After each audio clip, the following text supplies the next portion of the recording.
جب حضرت مولانا جلال الدین رومی رحمۃ اللہ علیہ نے حضرت شمس تبریز رحمۃ اللہ علیہ کے روحانی کمالات اپنی آنکھوں سے دیکھا تو آپ کے دل میں خواہش جاگی کہ وہ ان کے مرید بن جائیں۔ حضرت شمس تبریز رحمۃ اللہ علیہ نے فرمایا، میری بیعت کے 2 شرطیں ہیں۔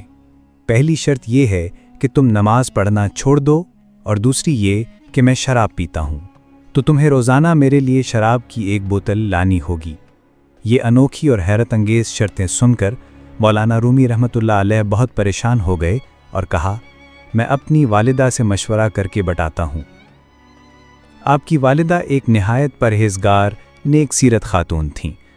جب انہوں نے یہ بات سنی تو تعجب سے بولیں، بیٹا یہ تو بہت آسان شرطیں ہیں، فوراً ان کی بیعت اختیار کر لو۔ چنانچہ مولانا رومی رحمۃ اللہ علیہ نے حضرت شمس تبریز رحمۃ اللہ علیہ کے ہاتھ پر بیعت کر لی۔ پہلے ہی دن وہ شراب خانے کے لیے نکلے، جیسے ہی شراب خانے کے قریب پہنچے اذان کی آواز گونجی۔ آپ کے دل میں ایک جنگ سی چھڑ گئی کہ ساری زندگی نماز نہیں چھوڑی اور آج میں اسے چھوڑ دوں۔ پھر سوچا، چلو سنت چھوڑ دوں، کم از کم فرض تو پڑھ لوں۔ نماز ادا کرنے کے بعد چہرہ چھپا کر شراب خانے گئے، بوتل خریدی اور چھپتے چھپاتے واپس لوٹے۔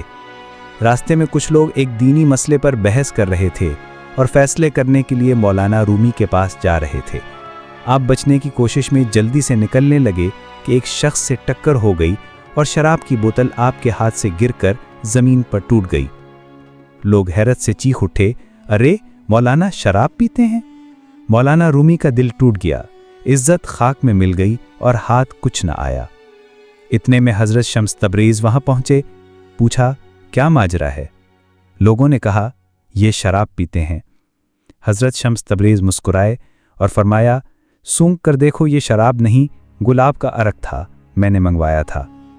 پھر حضرت شمس تبریز نے مولانا رومی کا ہاتھ پکڑا اور انہیں ایک خلوت میں لے گئے، فرمایا، آنکھیں بند کرو۔ پھر اپنی چادر مولانا رومی پر ڈال دی۔ جب آنکھیں کھولیں تو حضرت مولانا رومی نے خود کو حضور نبی کریم صلی اللہ علیہ وسلم کی خدمت میں حاضر پایا۔ اطراف میں جلیل القدر صحابہ کرام اور اولیاء اللہ موجود تھے۔ حضرت شمس تبریز بھی وہاں موجود تھے۔